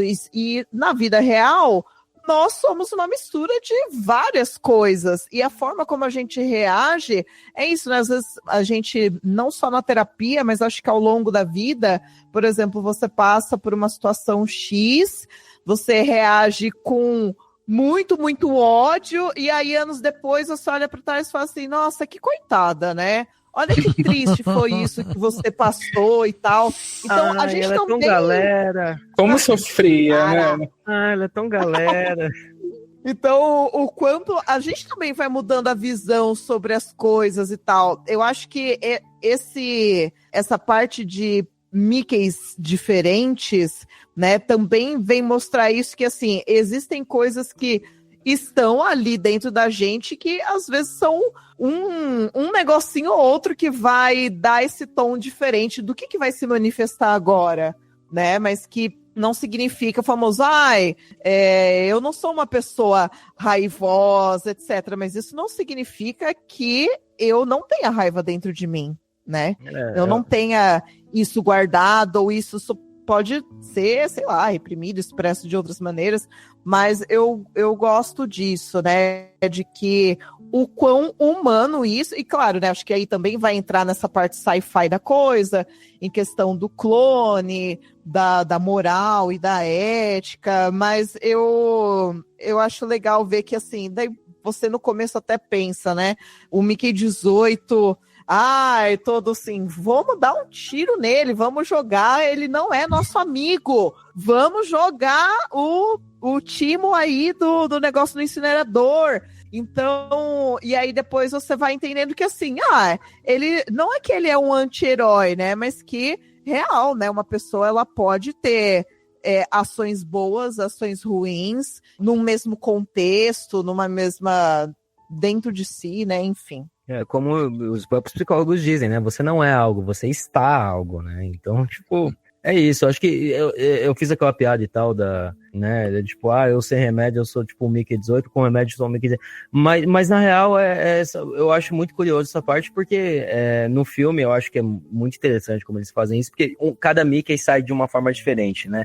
Eu acho que são só várias facetas de uma mesma pessoa que uma acaba... Né, na impressão mesmo, acaba, tipo, um aspecto da personalidade fica proeminente, outro não, mas eu acho que isso, como eu já falei, né, o filme não se adentra nisso, mas o fato dele abrir espaço pra gente estar tendo discussões como essa aqui já mostra que, tipo, ele planta essa semente na nossa cabeça, né, que eu acho que é o que o filme tem que fazer mesmo, eu acho que ele faz bem isso. Exato. E a gente tem que também lembrar que o 18, né, o Mickey 18, ele segue as lembranças do 17, e o 17 passou por vários momentos de provação ali, por exemplo, no início do filme, quando o amigo dele decide simplesmente não ajudar ele, porque ele vai morrer de qualquer jeito. Então, ele vem no 18 já com essas, tipo, poxa, nem amigos eu tenho, eu não posso contar com ninguém. Ele tá completamente sem paciência, então ele cria essa personalidade mais revoltada, porque eu acho que ele já não tem mais paciência com nada daquilo que ele tá vivendo. Sim, e eu gosto muito disso do é Steven Yeun, o nome dele? É Steve Yeun? Yeun. É Yeun, mas eu quis dar uma brasileirada aqui, não, brincadeira. Mas, não, falando sério, eu gosto que, tipo, até as decisões dele, do Steven Yeun, ela vem também, né, que a grande mensagem é, tipo, sim, o capitalismo é uma merda, grandes corporações, essas coisas, mas ele faz isso porque ele, tipo, você sabe que eu não posso perder, esse trabalho é foda. Então, tipo, até a motivação do amigo dele, né, entre aspas, ainda que o capitalismo faz você abrir mão de, tipo, orgulho, dignidade, essas coisas, em prol de, tipo, não, eu tô devendo dinheiro pra um cara que tem... Tudo tem essa hierarquia, né? Não importa se são grandes corporações, se é o governo, ou se você tá devendo droga pra alguém que tem dinheiro, que vende... E ele é um personagem que ele trafica no meio do negócio, né? Então, tipo, Exato. Eu gosto que essa decisão dele, de, tipo, cara, eu vou te abandonar aqui, porque simples assim, eu vou ganhar mais dinheiro fazendo isso, eu preciso sobreviver, então, tipo, são grandes sobreviventes, né? E aí isso torna ele mais complexo. Eu gosto que, tipo, são caricaturas, isso não é uma crítica, tá? São caricaturas, mas, tipo, através das ações, vai contendo esse world building e, ao mesmo tempo, o nosso world building da vida real, né? Que é o capitalismo e todas essas merdas. Eu sei que soa muito raso ficar falando assim, tipo, o capitalismo, o grande demônio, mas de fato né, gente? Então, tipo, eu acho que é isso. O filme constrói isso de forma muito orgânica. E é por isso que eu falei que eu gosto, né? Tipo, mesmo no Expresso da Manhã, ou em outros filmes da filmografia dele, são essas caricaturas, mas que através do universo que elas estão inseridas, vai meio que criando vida, assim, eu acho muito fascinante isso. Which decade is it, Mickey 18? Keep his head still!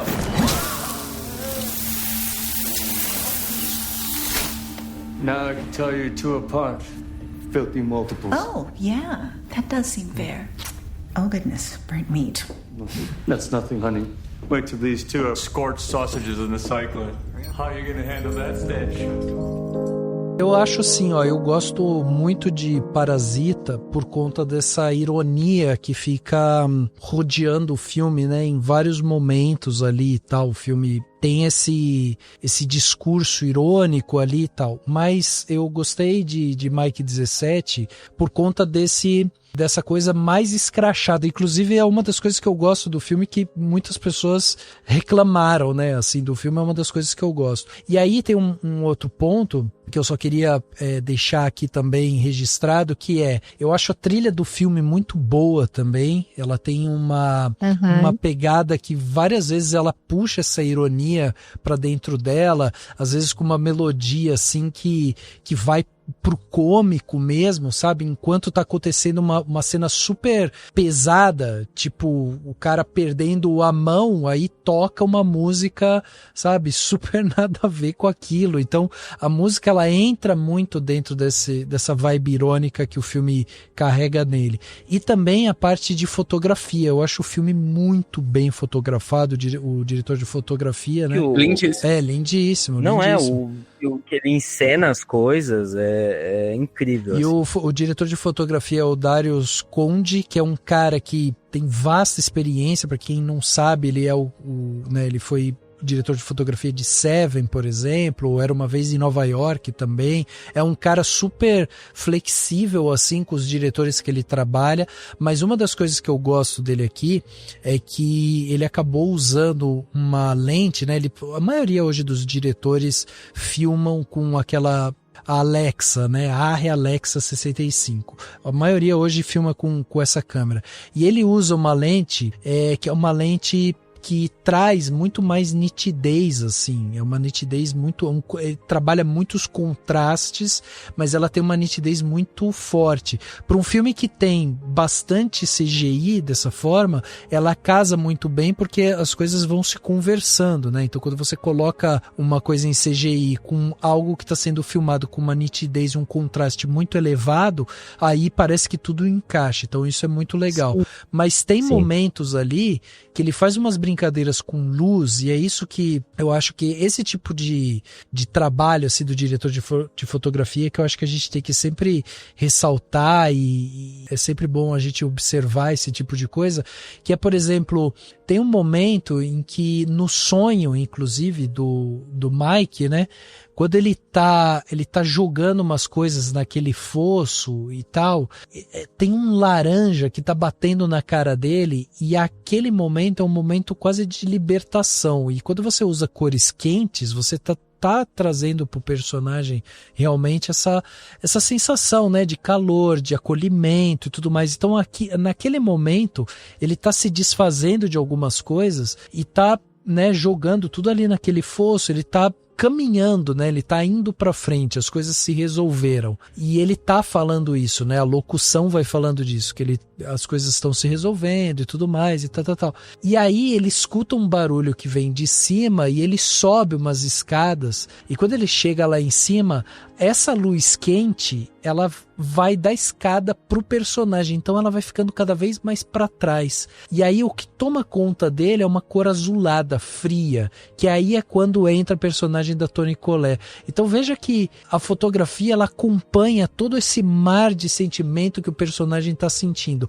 Ele está se sentindo acolhido, ele tá se sentindo mais humano ali, mais tranquilo, né? Ele tá colocando a vida dele adiante, só que quando ele volta a pensar nessas pessoas que minimizam ele, que desprezam ele e tal, todo esse calor vai se dissipando, vai ficando para trás até o momento que o que é tomado ali é justamente essa questão fria, assim.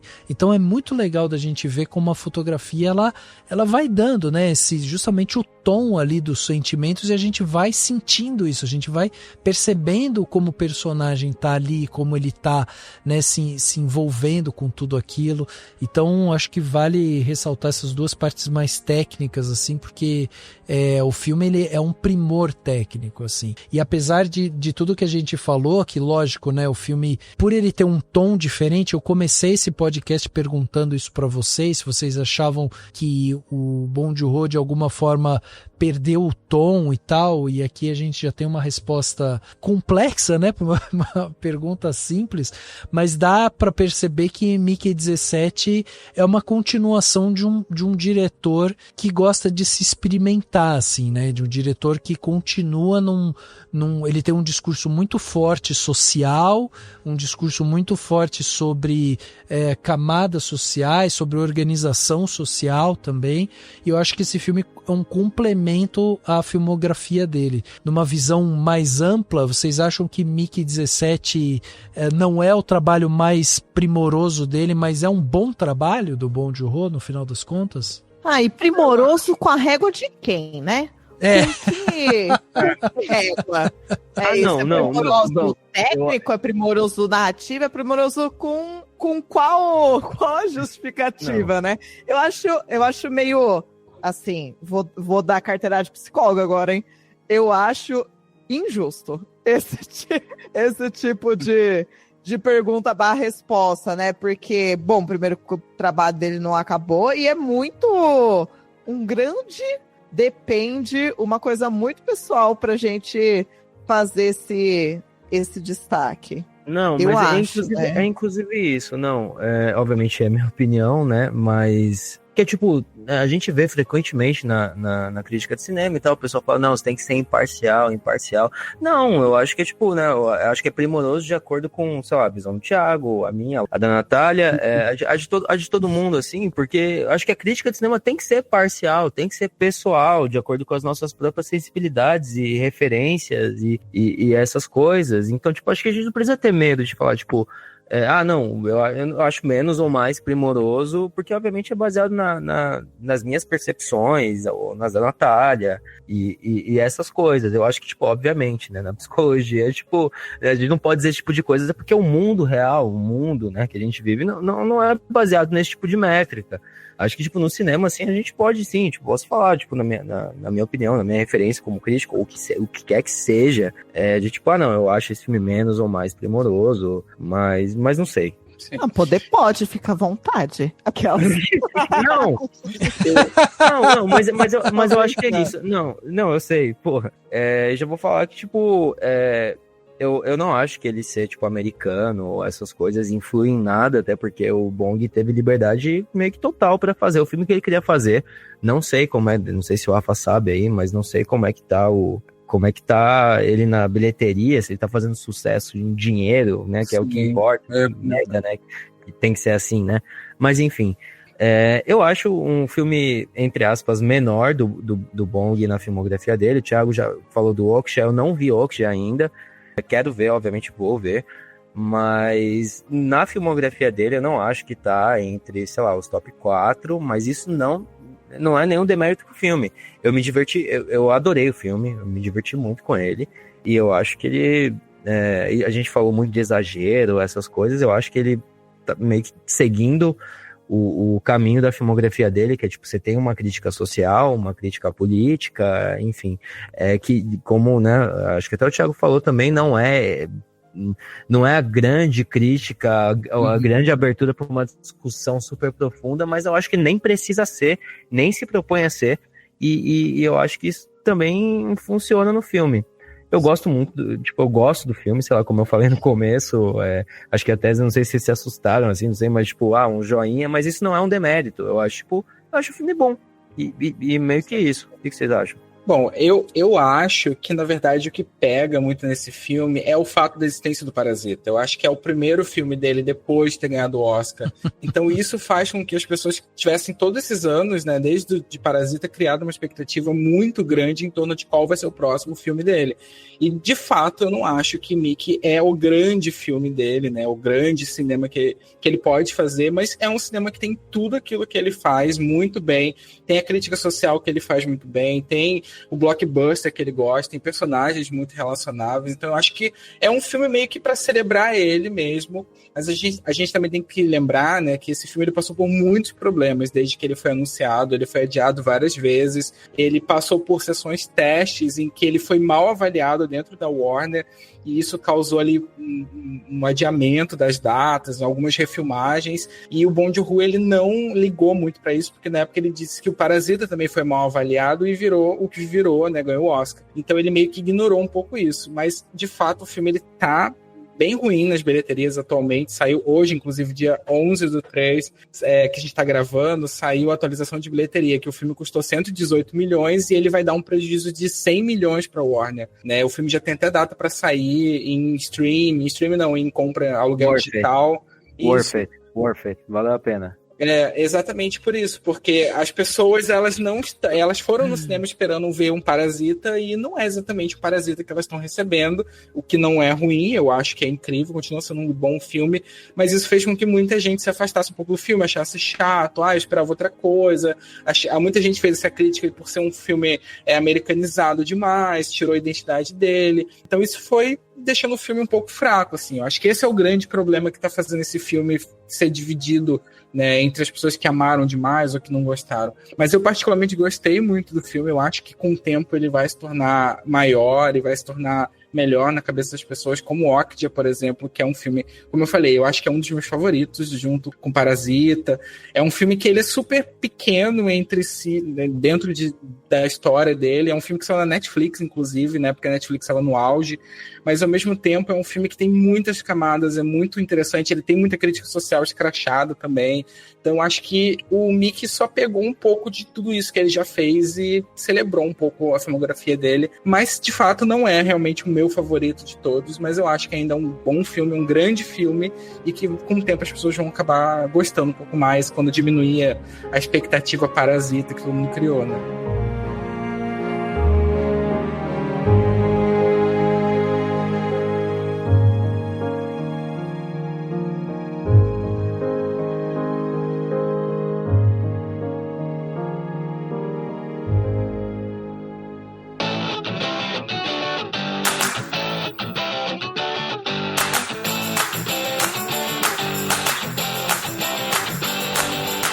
plano detalhe da semana, aquele momento aqui que a gente dá dicas para vocês ouvintes aí. Vamos falar algumas coisas aqui para vocês fazerem coisas diferentes aí durante a semana. Cauezito, vamos começar com você. O que você trouxe de bom pra gente aí de plano detalhe? Opa, eu sempre gosto de fazer algo relacionado com o tema, e eu falei no começo que o meu filme preferido dele é O Hospedeiro, The Host, de 2007, esse é o meu plano detalhe, essa é a minha indicação, que é justamente com o protagonista do Parasita, e eu acho que esse filme meio que tem quase um supra-sumo do que é a filmografia dele inteira. Acho que ele resume bem. É um pequeno blockbuster na época. Antes de O Parasita, foi o filme que mais arrecadou dinheiro e público na Coreia do Sul, né, no cinema sul-coreano. E também é um filme de gênero, como o Parasita eu acho que também como Mickey 17 mas o Parasita também porque ele eu acho que é um filme de gênero puro, né? Ele transita entre vários gêneros, tipo comédia, drama familiar, suspense, quase chega no terror e depois volta para um drama, mas enfim. E eu acho que O Hospedeiro é meio que tudo isso. É um filme de monstro, é um dos meus filmes preferidos de monstro. Eu vi quando eu era muito novo e revendo hoje, eu sinto, tipo, é o tipo de filme que eu vejo cenas que ainda arrepia, assim, de eu falar, caralho, o quanto que isso ainda reverbera comigo, mas não é porque é de monstro, é porque é o força do cinema do Bong Joon-ho, né? Também tem essa crítica social e essa crítica política e tem uma questão ambiental muito foda e também dos animais, né? Como o Thiago já falou, que o cinema do Bong, ele foca muito nessa causa, mas é um filme que começa, não é um spoiler isso, gente, mas justamente começa com um farmacêutico, um químico, enfim, um americano e um sul-coreano, e o americano fala, e o sul-coreano fala, o que a gente vai fazer com esse lixo tóxico, né? Ele fala, não, pode despejar no ralo. Aí ele fala, no ralo? Mas isso vai direto pro rio Seul, né? Seul, lá, o rio lá da... Aí ele fala, não, pode despejar. E é o cara americano que fala isso, então você tem já essa... novamente, não é a coisa mais sutil, mas como a gente falou, através dessa caricatura, que ele consegue trazer à vida problemas, comentários reais, e isso gera uma mutação em alguma criatura marítima que cresce e se transforma nesse monstro, mas o coração do filme, na real, tá nessa família disfuncional também, proletariada, e com muitos problemas não só emocionais entre eles, na dinâmica familiar deles, mas também de dinheiro, e basicamente o filme é eles tentando resgatar um familiar que foi meio que sequestrado por esse monstro. Então novamente, né, é o segundo filme dele, que ele fez depois daquele Memória de um Assassino, enfim, é o segundo longa dele, que tem muitas das características desse cinema do Bong, e inclusive também ele foi meio que um blockbuster lá na Coreia do Sul, foi tipo um blockbuster.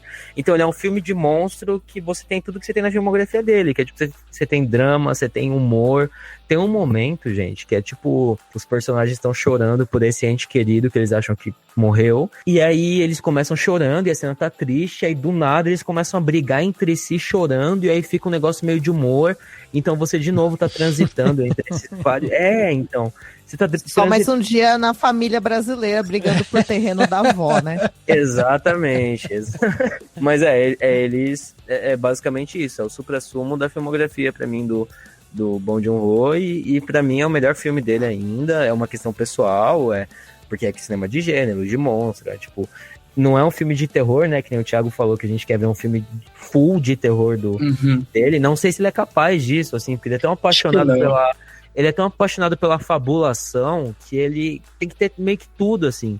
E aí eu gosto como, apesar de todo esse terror social, essa crítica política, ele ainda se apega primariamente à jornada dos personagens e ele acredita nelas né, como já foi, como se fosse a Bíblia, e é incrível, assim.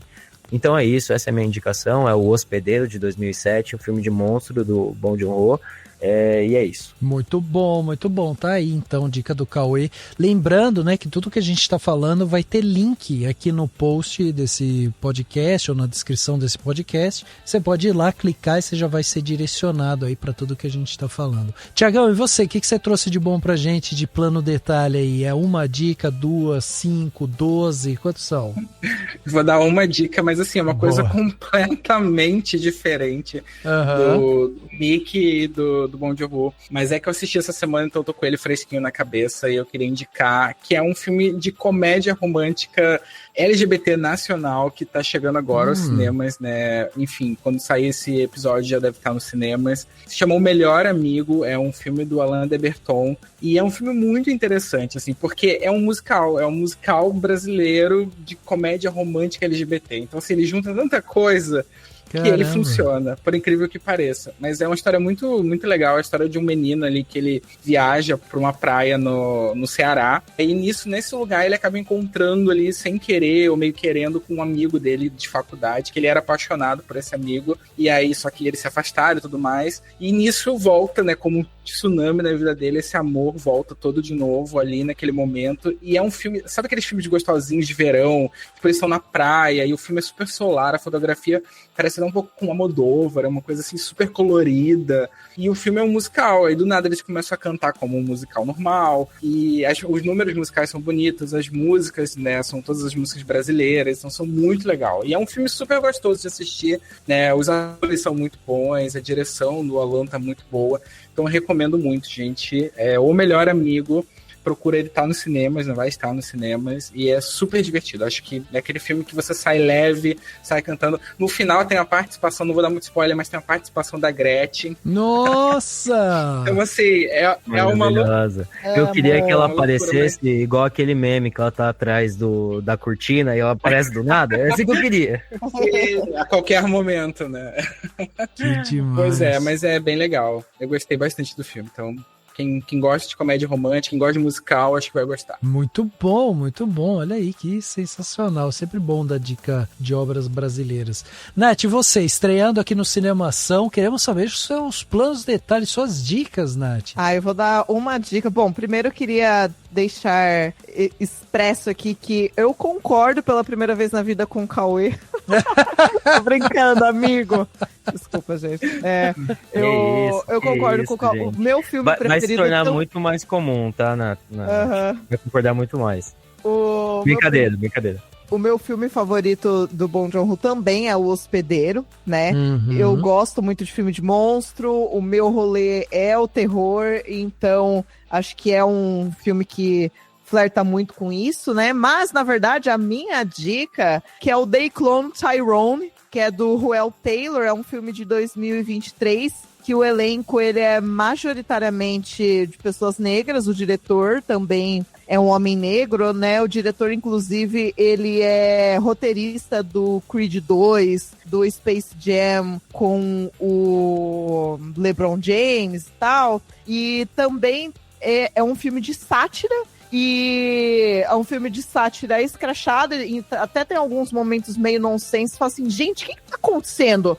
E aí, de repente, você, estou entendendo a crítica agora, a mensagem que esse filme quer passar. Então, assim, eu achei ele bem viagem, ao mesmo tempo ele é bem divertido, bem escrachado, então fica aí a minha dica, é o They Clone Tyrone. Boa. E o diretor é o Joel Taylor, né? Que ele também escreveu o filme e tá na Netflix, né, Nath? Exatamente. Boa. Então, essa é a minha dica. Muito bom. E para fechar o plano detalhe, eu vou seguir aqui o Thiago, eu vou fugir completamente do tema. Vamos. Porque tem uma série que eu já falei dela aqui algumas vezes e aí eu queria agora finalmente recomendar, porque saiu uma notícia agora recente dizendo que ela foi renovada para segunda temporada, que era uma dúvida que estava pairando no ar aí e tal, que é a série Amor da Minha Vida, uma série brasileira que está na Disney Plus, com a Bruna Marquezine, com o Sérgio Malheiros, tem a Sofia Abraão lá também, o Danilo Mesquita, enfim, uma galera muito boa, e é uma série que eu gostei demais, eu não esperava gostar. Eu fui porque eu queria uma série mais leve, assim, né? Uma série que, assim, me deixasse mais relaxado e tal. E a série tem muita coisa legal. Ela tem várias... Para quem gosta de técnica de filmagem, ela tem várias brincadeiras com a câmera, sabe? Movimentos de câmeras muito diferentes. Uma fotografia linda a série tem também. E a série conta a história de um casal de amigos, né? Vivida pela Bia e pelo Vitor, que tem as suas vidas amorosas amorosas remexidas várias vezes. São relacionamentos longos que terminam, são relacionamentos curtos que se intensificam. É um relacionamento ali que vai sendo construído com o passar do tempo, e essa amizade vai passando por tudo isso, e eles vão sempre trocando ali, né, experiências e apoio um ao outro e tudo mais. A série é muito bem dirigida, tem toda essa parte técnica que vale muito a pena para quem gosta, né, de observar isso, e a Bruna Marquezine tá um espetáculo na série, assim. Ela manda muito bem, a personagem dela é muito boa, você vê ela muito fluida, assim, sabe, encaixando a personagem muito bem. O próprio Sérgio Malheiros, eu acho que ele tá bem também, mas a Bruna Marquezine é, assim, uma atriz impressionante, assim, como ela consegue carregar muito bem a Bia, né, a personagem dela. E é uma série leve também, é uma série para quem tá afim de assistir uma coisa mais relax, que tá afim ali de, sabe, de ver essa discussão, falar de amor, falar de relacionamentos e tudo mais. É uma série que fala sobre isso. E, como eu falei, ela foi renovada agora para a segunda temporada, ainda nem começaram as gravações nem nada, mas é uma série que pode ser que ela fique aí perpetuando por algum tempo, e ela teve um relativo sucesso, até por isso essa renovação. Então fica a dica, Amor da Minha Vida, série que tá na Disney Plus, para quem quiser ver uma boa série de romance brasileiro aí, tá lá. Eu não só ia comentar que eu sou apaixonado por essa série. Eu amo demais essa série. É linda, né? É linda. Ela, pra mim, é uma mistura da franquia Antes do Pôr do Sol e Antes do Amanhecer com Euforia, assim. Juntos os dois dá essa série. Eu gosto demais. É um grande cacife isso, hein? Porque tem umas cenas, eu até fiz um post no meu Instagram sobre isso, tem umas cenas da série que parecem muito com Antes do Pôr do Sol, que é o segundo filme. Tipo, umas cenas muito melhor, não. Essa da Bruna Marquezine, muito boa. É incrível, a Bruna realmente tá incrível. E tem um senso de humor, né? Ele tem um senso de humor muito legal, assim, os diálogos afiadíssimos. Ela é triste, ela é honesta, ela é muito... O roteiro é muito bem escrito, é muito interessante.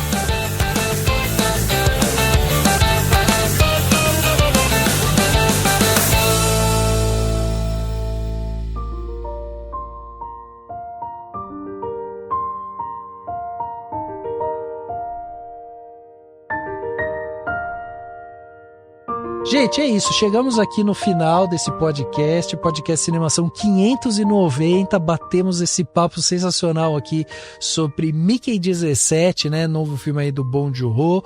Um papo maravilhoso que eu só poderia ter feito com essas pessoas incríveis que estão aqui. Então eu tenho que agradecer meus convidados. Nath, muito obrigado pela sua presença aqui com a gente, pela sua estreia. Espero que a gente possa fazer a volta, né? Que você possa voltar mais e mais vezes aqui. Adorei ter você aqui. Gostaria que você deixasse meios de contato, site, como que as pessoas fazem para acompanhar você e seus trabalhos aí, Nath?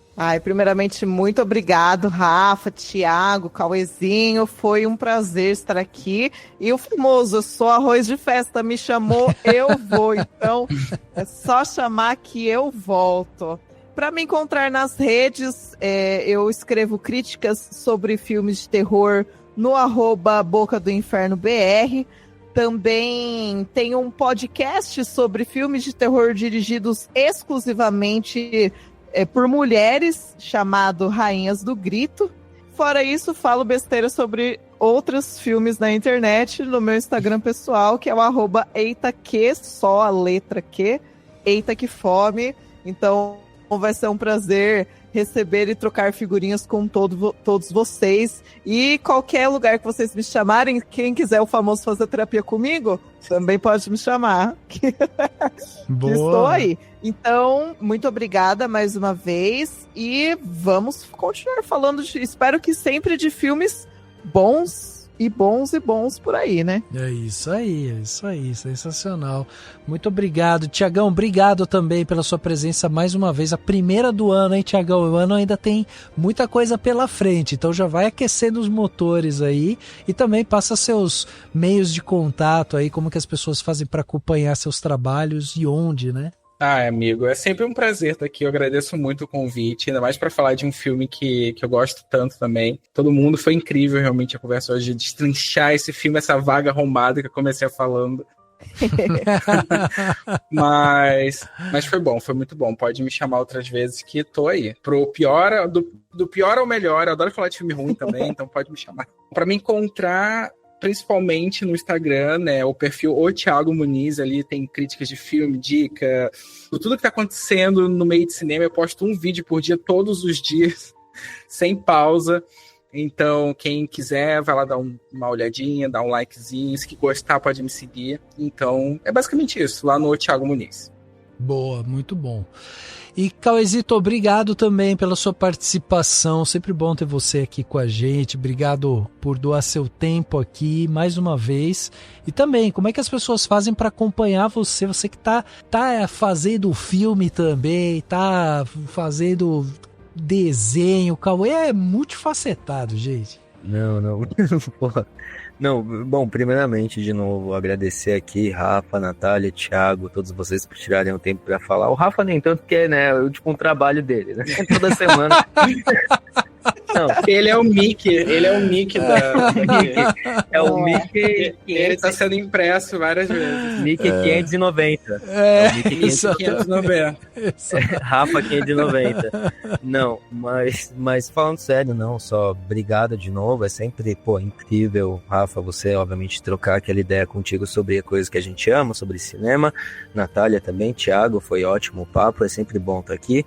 E se vocês quiserem me achar nas redes, não sou a pessoa atualmente mais ativa lá, mas eu estou sempre falando sobre filmes em alguns podcasts, sei lá, inclusive até fazer o jabá do Falando no Diabo, que é o podcast que as meninas... Não Arranhas do Grito, né, que é o que a Natália, a Sil e mais algumas pessoas falam sobre, mas eu participei do podcast Falando no Diabo sobre o David Lynch recentemente, há uns 2 podcasts atrás. Se vocês quiserem ir lá, é só ir no site do Boca do Inferno, mas vocês podem achar texto meu aqui no Cinemação, faz um tempo que eu não escrevo, mas não sei, é sempre um projeto aí que a gente pensa em retomar.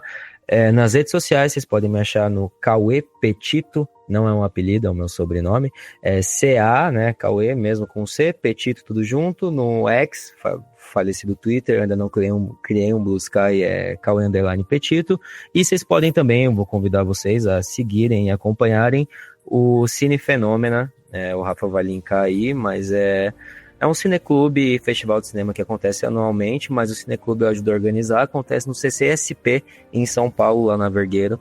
E, bom, acho que eu falei aqui bastante, mas é isso. Obrigado, gente. Valeu pelo convite. Sempre bom estar falando sobre cinema de gênero com vocês. E, como o Thiago falou, filme ruim ou bom... bora aí. O filme ruim é o Bong. Bong. Do Bong é o ruim. O Daniel não tá aqui, eu tenho que fazer as piadas do tio. Né? Isso, porra. É isso. Isso, muito bom. Valeu. Muito bom, é isso. Obrigado, pessoal. E aí, curtiu o episódio de hoje? Bora continuar essa conversa? Manda tua crítica, pergunta, teoria maluca, ou só um oi lá nas nossas redes sociais, no @Cinemacal, né? Sem cedilha, sem tio, Cinemacal, ou no contato @cinemacal.com. Assim você já consegue falar com a gente lê tudo que vocês mandam. Quer falar diretamente comigo? Só me achar como Rafa Arinelli. É sempre bom trocar ideia com vocês, então manda, que eu gosto muito de falar com quem tá ouvindo o nosso podcast, então manda mensagem, procura Rafa Arinelli. E segue o podcast no Spotify, na Apple Podcast, no Deezer, no Castbox ou no Orelo, né? Assim você recebe os episódios na hora que eles saem, sem depender de algoritmo maluco. E se quiser, dá aquela força pro Cinemação. Com um cafezinho por mês, você já ajuda demais a gente aqui, fora que tem um grupo no WhatsApp e presente no fim do ano. O link tá no post desse episódio. O podcast Cinemação 590 fica por aqui e a gente se vê no próximo.